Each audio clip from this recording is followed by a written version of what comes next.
أعوذ بالله السميع العليم من الشيطان الرجيم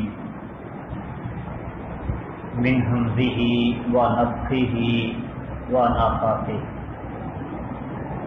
ألم تر إلى الملأ من بني إسرائيل من بعد موسى إذ قالوا لنبي لهم ابعث لنا ملكا نقاتل في سبيل الله قال هل عسيتم إن كتب عليكم القتال ألا تقاتلوا قالوا وما لنا ألا نقاتل في سبيل الله وقد أخرجنا من ديارنا وأبنائنا فلما كتب عليهم القتال تولوا إلا قليلا منهم والله عليم بالظالمين.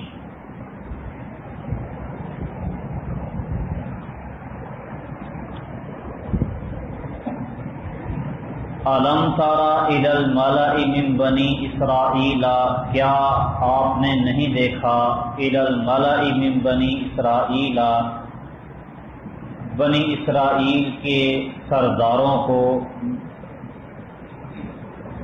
من بعد موسیٰ علیہ السلام کے بعد، اذ قالوا لنبی لہم، جب انہوں نے اپنے ایک نبی کو کہا ابعث لنا مالکا، ہمارے لیے ایک بادشاہ مقرر کر دیں، نقاتل فی سبیل اللہ، ہم اللہ کے راستے میں جہاد کریں، لڑیں، قتال کریں۔ قال، انہوں نے کہا هل عسیتم، قریب ہو کہ تم، ان کتب علیکم القتال، اگر تم پر لڑنا فرض کر دیا جائے، اللہ تقاتلوا، تو تم نہ لڑو۔ قالوا، تو انہوں نے کہا وما لنا الا نقاتل فی سبیل اللہ، اور ہمیں کیا ہے کہ ہم اللہ کے راستے میں نہ لڑیں، وقد اخرجنا من دیارنا وابنائنا، حالانکہ ہمیں ہمارے گھروں اور بیٹوں سے نکال دیا گیا ہے۔ فلما کتب علیہم القتال، تو جب ان پر قتال فرض ہوا، تولوا، تو وہ سب پھر گئے، الا قلیلا منہم، مگر ان میں سے بہت تھوڑے ہی، یعنی بہت تھوڑے لوگوں کے سوا سب اپنی بات سے پھر گئے۔ واللہ علیم بالظالمین، اور اللہ تعالی ظالموں کو خوب جاننے والا ہے۔ یہاں سے اگلی چند ایک آیات تک بنی اسرائیل کا ایک عجیب واقعہ اللہ سبحانہ و تعالی نے ذکر کیا ہے۔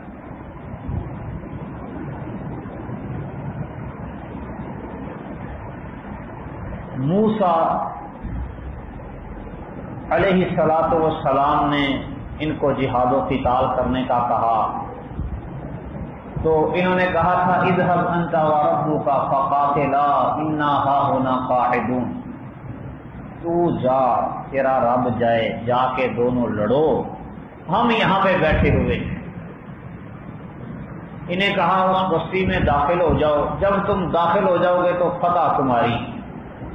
کہتے ہیں انا لن ندخلها ابدا ما داموا فیہا، جب تک وہ اس میں ہیں ہم اس میں داخل نہیں ہوں گے۔ فَإِن يَخْرُجُوا مِنْهَا فَإِنَّا دَاخِلُونَ، وہ وہاں سے نکل جائیں، چلے جائیں، پھر ہم داخل ہو جائیں گے۔ جہاد سے یہ بہت پیچھے بھاگتے تھے، فرار اختیار کرتے تھے، تو جہاد کو ترک کرنے کی وجہ سے، چھوڑنے کی وجہ سے ان پر بڑی ذلت اور مصیبت آئی، پستی کا سامنا انہوں نے کیا، جلا وطن کر دیے گئے، گھر بار سے ان کو نکال دیا گیا۔ پھر ترک جہاد کی وجہ سے جب ان پر یہ مصیبتیں آئیں تو موسیٰ علیہ السلام کے بعد موسیٰ علیہ السلام سے لے کے عیسیٰ علیہ السلام تک وقفے وقفے سے انبیاء آتے رہے ہیں۔ تو عیسیٰ علیہ السلام سے لے کے اور نبی کریم صلی اللہ علیہ وسلم تک درمیان میں کوئی نبی رسول نہیں آیا۔ موسیٰ علیہ السلام کے بعد کسی ایک نبی کو بنی اسرائیل نے کہا کہ کوئی ایک امیر ہمارا مقرر کر دیں، ایک بادشاہ مقرر کر دیں ہمارا، ہم اس امیر کی اطاعت میں جہاد کریں گے۔ انہوں نے خدشہ ظاہر کیا کہ کہیں ایسا نہ ہو کہ تم پر قتال فرض ہو جائے اور تم پھر جہاد نہ کرو، مکر جاؤ، کیونکہ نبی کو پتا تھا کہ ان کی کیا کیفیت اور حالت ہے۔ ویسے ہی ہوا جیسے انہوں نے خدشے کا اظہار کیا تھا۔ آدمی کو امیر مقرر کیا، بادشاہ بنایا ان کا کہ ٹھیک ہے اس کی قیادت میں جا کے لڑو۔ پہلے تو اس کی قیادت پر اعتراض کرنا شروع کر دیا انہوں نے کہ اس کو کیوں بنا دیا ہے، اور پھر جو لڑنے کے لیے بڑے تڑپ رہے تھے پیچھے رہ گئے، اور جو ساتھ چلے وہ ساتھ چلنے والوں میں سے بھی کئی لوگوں نے اس اپنے امیر کی اطاعت نہ کی، بات نہ مانی، تو راستے میں ہی ہاتھ کھڑے کر دیے کہ بس ہم سے آگے قدم نہیں اٹھائے جاتے۔ خیر چند ایک لوگ بچ گئے، انہوں نے استقامت دکھائی اور اللہ سبحانہ و تعالی نے انہیں فتح دی، دشمنوں کو نیست و نابود کیا۔ تو یہ سارا واقعہ اللہ تعالیٰ نے ان آیات میں ذکر کیا ہے اور سمجھایا یہ ہے کہ اللہ کے راستے میں جہاد و قتال کرنے سے ہی عزت، شان و شوکت ملتی ہے، اور جہاد کو ترک کرنے سے ذلت، اور جہاد چھوڑنے کی وجہ سے جو ذلت اور رسوائی ہے اس کا ازالہ جہاد کے ذریعے ہی ہو سکتا ہے اور کسی ذریعے سے نہیں۔ نبی کریم صلی اللہ علیہ وسلم کا بھی فرمان ہے کہ جب تم جہاد کو ترک کر کے دنیا داری کے پیچھے پڑ جاؤ گے، اذا تبایعتم بالعینۃ ورضیتم بالزرع واخذتم اذناب البقر، سودی کاروبار شروع کر لو گے، کھیتی باڑی میں مشغول ہو جاؤ گے، بیلوں کی دمیں تھام لو گے، وترکتم الجہاد، جہاد چھوڑ دو گے، لسلط اللہ علیکم ذلہ، اللہ تم پر ذلت مسلط کر دے گا۔ وہ ذلت ختم نہیں ہوگی حتی ترجعوا الی دینکم، حتیٰ کہ تم اپنے دین کی طرف واپس نہ لوٹ آؤ، یعنی جہاد کی طرف واپس آؤ گے تو پھر وہ ذلت ختم ہوگی۔ یہی بات اللہ سبحانہ و تعالیٰ نے یہاں سمجھائی ہے۔ پچھلی آیات میں اللہ تعالیٰ نے حکم دیا کہ لوگ موت کے ڈر سے گھروں سے بھاگے تھے، بچے نہیں، اللہ نے مار دیا ان کو، ہاں اپنے فضل سے پھر ان کو زندگی دے دی۔ لہذا تم بھی موت سے نہ ڈرو، وقاتلوا فی سبیل اللہ وَاعْلَمُوا أَنَّ اللَّهَ سَمِيعٌ عَلِيمٌ، اللہ کے راستے میں جہاد و قتال کرو اور جان لو کہ اللہ خوب سننے والا، خوب جاننے والا ہے۔ اور پھر اس کے بعد مالی جہاد کا بھی حکم دیا، مَنْ ذَا الَّذِي يُقْرِضُ اللَّهَ قَرْضًا حَسَنًا، اللہ کو قرض حسن دو، اللہ تمہیں بڑھا چڑھا کے عطا کرے گا۔ اور پھر اس کے بعد یہ واقعہ سارا ذکر کر دیا کہ جہاد کی برکات کہ تھوڑی تعداد میں بھی اگر لوگ ڈٹ جائیں، جہاد میں استقامت دکھائیں تو اللہ تعالیٰ انہیں بھی فتح یاد کرتا ہے۔ اور مسلمانوں کی تاریخ آپ دیکھ لیں، معرکہ بدر سے لے کے آج تک تقریباً یہی حال چلا آتا ہے۔ کافروں کے مقابلے میں مسلمان تعداد میں تھوڑے، عسکری قوت میں کم، تیاری مسلمانوں کی کافروں کے مقابلے میں تھوڑی، ٹیکنالوجی میں پیچھے، لیکن پھر بھی جب بھی انہوں نے میدان میں استقامت دکھائی ہے، کامیابی اور کامرانی انہی کے حصے میں آئی۔ اللہ تعالیٰ فرماتے ہیں أَلَمْ تَرَ إِلَى الْمَلَإِ مِنْ بَنِي إِسْرَائِيلَ مِنْ بَعْدِ مُوسَىٰ إِذْ قَالُوا لِنَبِيٍّ لَهُ ابْعَثْ لَنَا مَلِكًا نُقَاتِلْ فِي سَبِيلِ اللَّهِ، کیا آپ نے موسیٰ کے بعد بنی اسرائیل کی ایک جماعت کو نہیں دیکھا جب انہوں نے اپنے نبی کو کہا ہمارے لیے ایک امیر، ایک بادشاہ مقرر کر دے، ہم اللہ کے راستے میں لڑیں۔ یہ بھی علم ترا رؤیت علمی مراد ہے، آنکھ سے دیکھنا مراد نہیں بلکہ علم، رؤیت علمی۔ تو انہوں نے کہا هل عصیتم ان کتب علیکم القتال الا تقاتلوا، کہ ایسا نہ ہو کہ تم پر جہاد فرض کر دیا جائے تو تم اللہ کے راستے میں پھر نہ لڑو۔ تو آگے سے کہنے لگے وما لنا الا نقاتل فی سبیل اللہ وقد اخرجنا من دیارنا وابنائنا، ہمیں کیا ہے کہ ہم اللہ کے راستے میں نہ لڑیں، حالانکہ ہمیں اپنے گھروں اور بیٹوں سے جدا کر دیا گیا ہے، نکال دیا گیا ہے۔ یعنی جہاد کرنے کی ایک وجہ یہ بھی ذکر کی ہے کہ گھروں سے نکال دیا گیا، علاقہ بدر کر دیا گیا، ہمارے علاقے پہ دشمن قابض ہو گیا ہے، تو دشمن جس علاقے پر قابض ہو جائے، دشمن کے قبضے سے وہ علاقہ چھڑوانے کے لیے لڑنا، یہ جہاد فی سبیل اللہ ہے۔ دوسری جگہ پر اللہ سبحانہ و تعالیٰ نے فرمایا ہے وَأَخْرِجُوهُمْ مِنْ حَيْثُ أَخْرَجُوكُمْ، جہاں سے انہوں نے تمہیں نکالا ہے تم ان کو وہاں سے نکالو۔ تو اس وقت یہ مقبوضہ کشمیر سمیت سارا ہندوستان یہ مسلمانوں کا علاقہ ہے، تو ان علاقوں کو کافروں کی قید سے چھڑوانے کے لیے لڑنا جہاد فی سبیل اللہ ہے۔ فلما کتب علیہم القتال تولوا الا قلیلا منہم، جب ان پر قتال فرض ہوا تو تھوڑے لوگوں کے سوا باقی سارے مکر گئے، اپنی بات سے پھر گئے۔ واللہ علیم بالظالمین، اور اللہ تعالیٰ ظالموں کو خوب جاننے والا ہے۔ وقال لهم نبیہم ان اللہ قد بعث لکم طالوت ملکا، انہیں ان کے نبی نے کہا کہ یقیناً اللہ تعالیٰ نے تمہارے لیے طالوت کو بادشاہ مقرر کیا ہے۔ یہاں غور کی یہ بات ہے کہ اللہ تعالیٰ نے طالوت کا نام بتا دیا،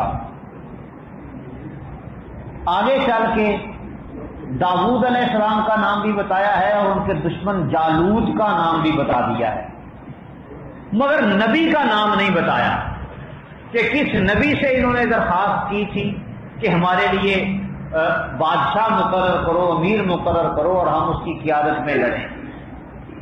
امیر کا نام طالوت بتا دیا، جو دشمن تھا اس کا نام جالوت وہ بھی بتا دیا، جالوت کو قتل کرنے والے داؤد علیہ السلام تھے ان کا بھی نام اللہ تعالیٰ نے بتا دیا۔ لیکن یہ نبی جس نے ان کے لیے امیر مقرر کیا تھا اور جس کے سامنے انہوں نے درخواست پیش کی تھی کہ ہمارے لیے امیر مقرر کیا جائے، بادشاہ بنایا جائے، ہم لڑیں اللہ کے راستے، اس کا نام اللہ سبحانہ و تعالیٰ نے نہیں بتایا۔ یقیناً اس میں کوئی نہ کوئی حکمت تو اللہ تعالیٰ کی ہوگی، لیکن بظاہر یہی معلوم ہوتا ہے کہ اللہ سبحانہ و تعالیٰ یہ سمجھانا چاہتے ہیں کہ نبی جو کوئی بھی ہو بہرحال واجب الاطاعت ہوتا ہے، نبی کی اطاعت کرنا اور اس کی بات ماننا یہ لازم اور ضروری ہے، خواہ وہ نبی مشہور ہو یا نہ، اس کا نام معلوم و معروف ہو یا نہ، نبی کی اطاعت کرنا واجب اور لازم ہے۔ باقی اس نبی کا نام کیا تھا، جو بھی تھا، اس کے پیچھے پڑھنے کی ضرورت نہیں۔ کئی مفسرین وہ تلاش کرنا شروع کر دیتے، کہیں نہ کہیں سے کوئی چیز مل جائے صحیح، چاہے اس کی سند ہو بھی چاہے نہ ہو، تو اتنی تکلیف کرنے کی ضرورت ہی کیا ہے، جو بھی نبی تھا اللہ نے مقرر کر دیا۔ قالوا، انہوں نے کہا انا یکون لہ الملک علینا، اس کے لیے ہم پر حکومت کیسے ہو سکتی ہے، وَنَحْنُ أَحَقُّ بِالْمُلْكِ مِنْهُ، جبکہ ہم حکومت کے اس سے زیادہ حقدار ہیں، وہ امیر کیسے بن سکتا ہے، امارت تو ہمیں ملنی چاہیے، ہم اس کی نسبت زیادہ حقدار ہیں۔ وَلَمْ يُؤْتَ سَعَةً مِنَ الْمَالِ، اس کو مال کی وسعت بھی نہیں دی گئی۔ آج کل بھی کسی بھی کام میں بڑا مقرر کرنا ہو تو جس کی جیب بھاری ہو اس کو آگے کیا جاتا ہے، جس کے پاس مال ہے، پیسہ ہے، اس کو آگے لگایا جاتا ہے۔ یہ شروع سے ہی کام چلتا آیا ہے، جبکہ اللہ رب العالمین کے ہاں معیار یہ نہیں ہے، اللہ کے ہاں کسوٹی اور ہے۔ اسلام اور شریعت اللہ تعالیٰ کا دین یہ کہتا ہے جس کام کے لیے بڑا بنانا ہے نا، اس کام اور اس فن کا ماہر آدمی آگے ہو، چاہے وہ غریب مسکینی کیوں نہ ہو، پیسہ کوئی معیار نہیں۔ کہتے ہیں انا یکون لہ الملک علینا، اس کے لیے ہم پر حکمرانی کیسے ہو سکتی ہے، امارت بادشاہی اس کو ہم پر کیسے مل سکتی ہے، وَنَحْنُ أَحَقُّ بِالْمُلْكِ مِنْهُ، ہم اس کی نسبت بادشاہی اور حکومت کے زیادہ حقدار ہیں، وَلَمْ يُؤْتَ سَعَةً مِنَ الْمَالِ، اور اس کو مال کی وسعت بھی نہیں دی گئی۔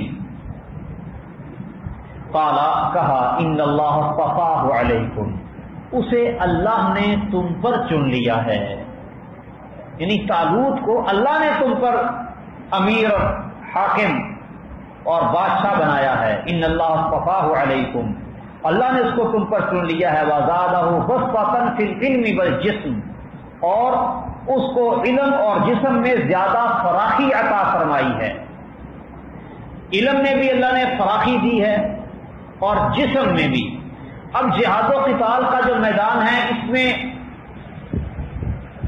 حرب و ضرب کی جو تکنیکیں ہیں، چالیں،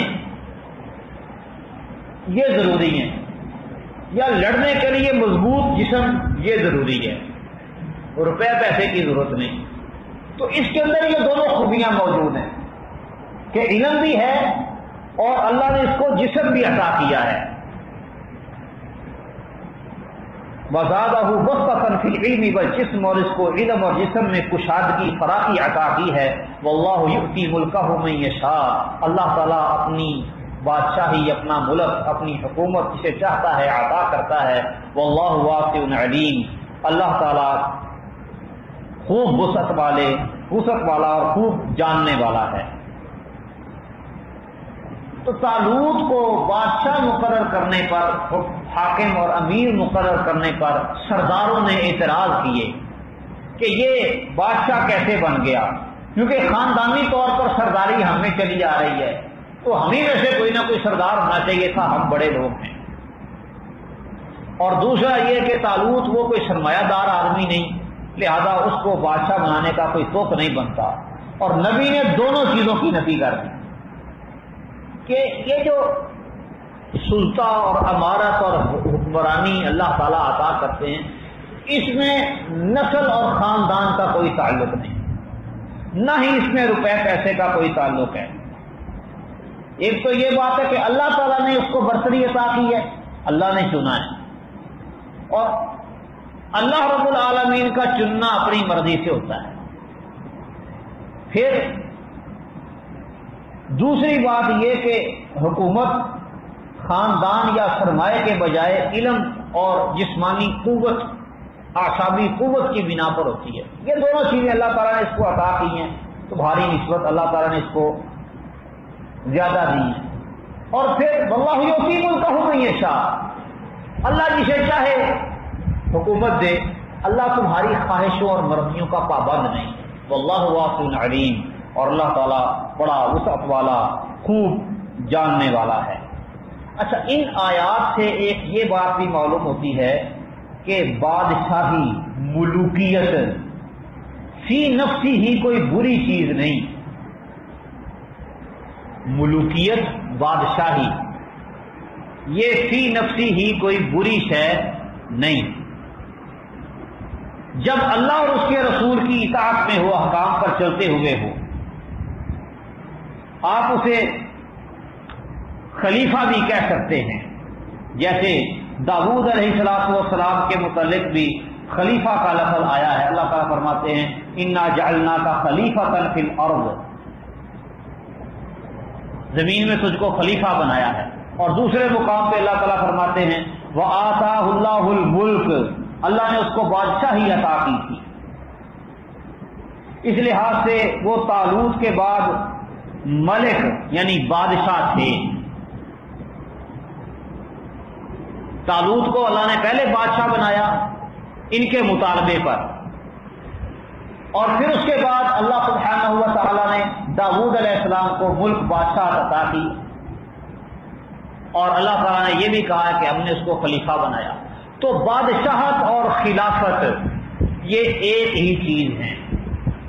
جب اللہ اور اس کے رسول کے احکامات کے مطابق ہوں، نبی کریم صلی اللہ علیہ وسلم نے بھی فرمایا خلافت ہوگی رحمت والی، اس کے بعد ملک و رحمہ، بادشاہت ہوگی پر رحمت بادشاہت، یہ کوئی عیب نہیں۔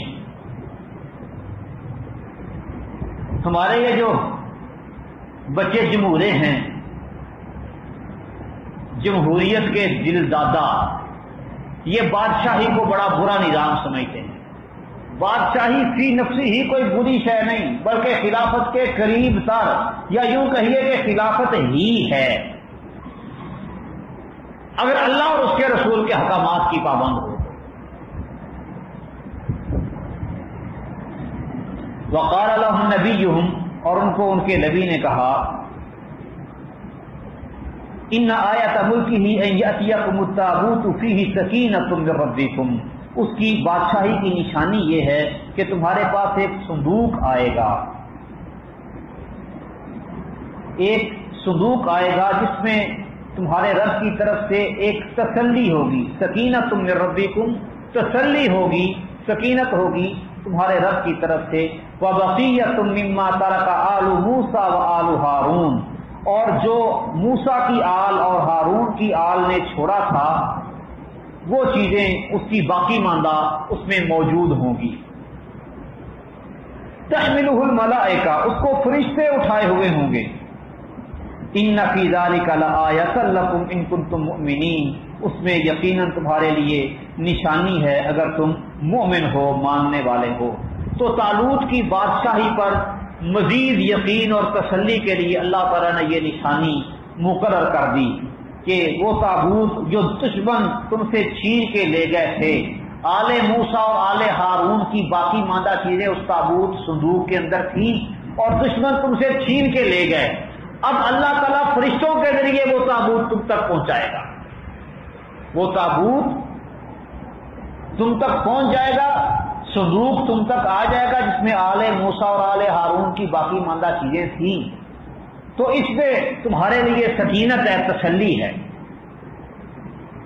اطمینان اس کی وجہ سے تمہیں حاصل رہتا تھا، اب پھر وہ آ جائے گا تو پھر بھی تمہیں اطمینان رہے گا۔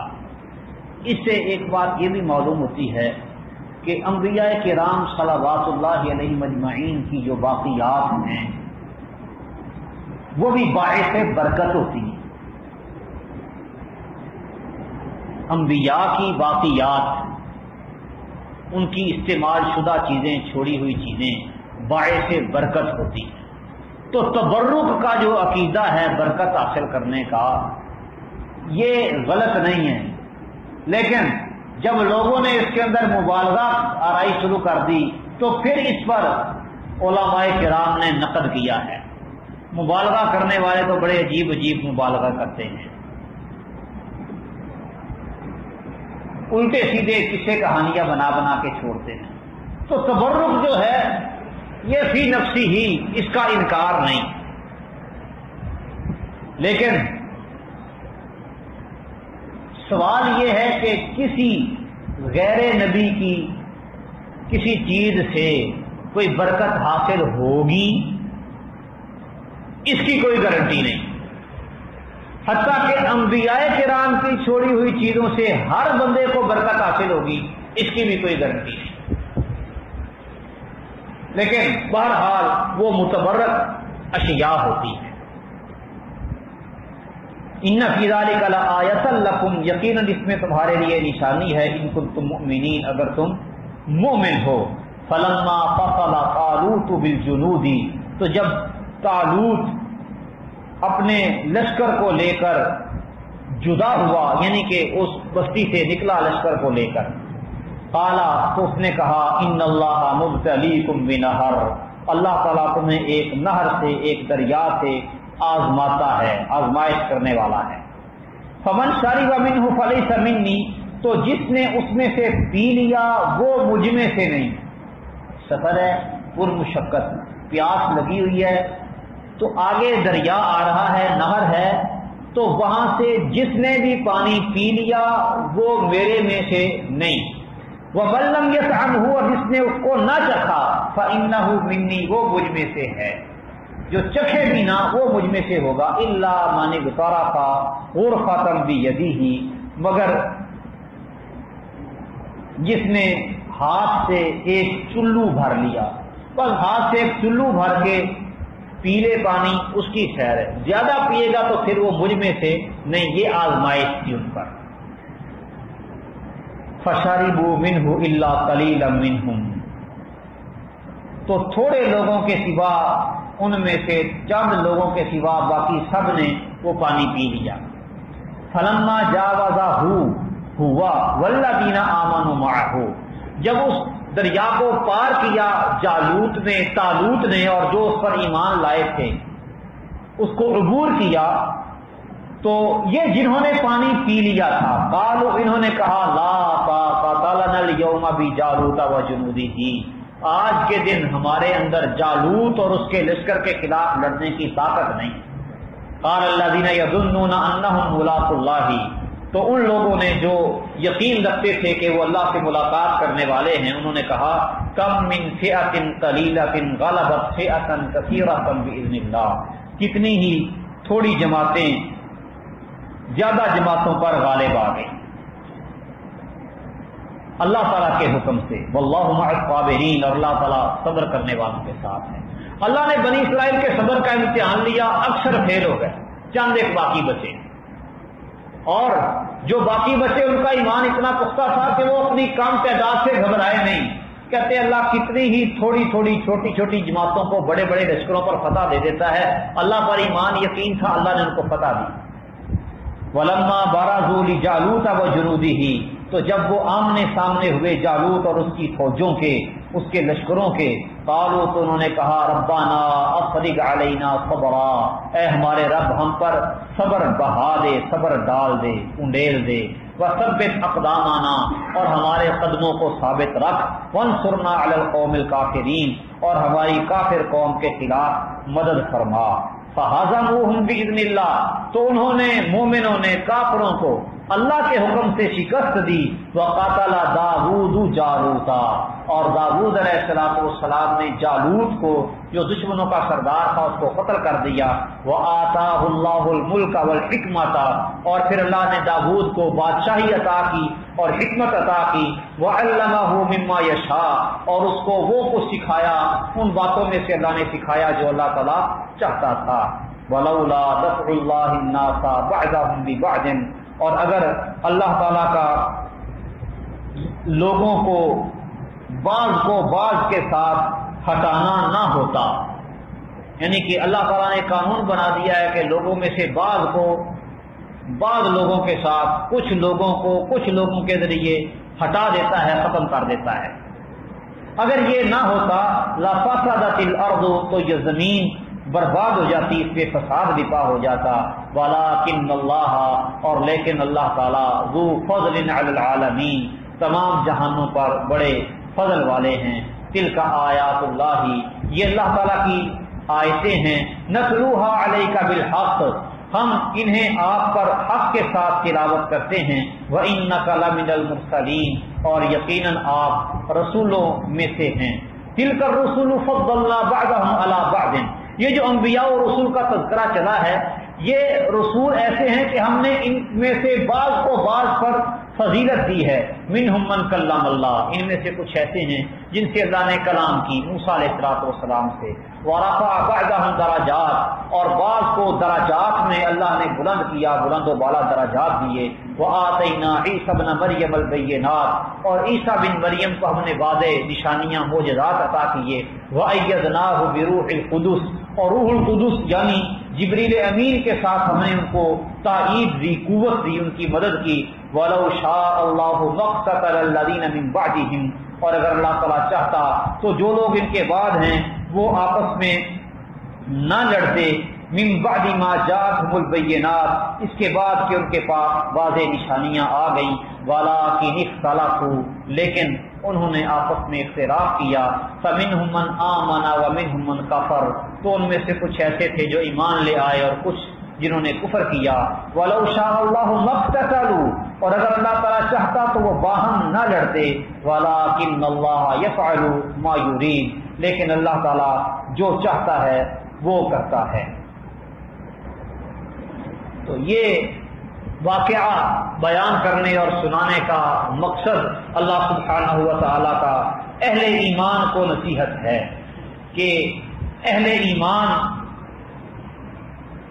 مومن لوگ یہ سابقہ لوگوں کی باتیں سن کے اس سے نصیحت حاصل کریں اور نبی رسول کی اطاعت اور فرما برداری کریں، جہاد میں ڈٹ جائیں، جم جائیں، قدم متزلزل نہ ہوں، ثابت قدمی کا مظاہرہ کریں، اور صحابہ کرام رضوان اللہ علیہم اجمعین نے ایسا ہی کیا اور ثابت قدمی دکھائی، تو اللہ تعالیٰ نے ان کو فتح، کامیابی اور کامرانیاں عطا فرما دی۔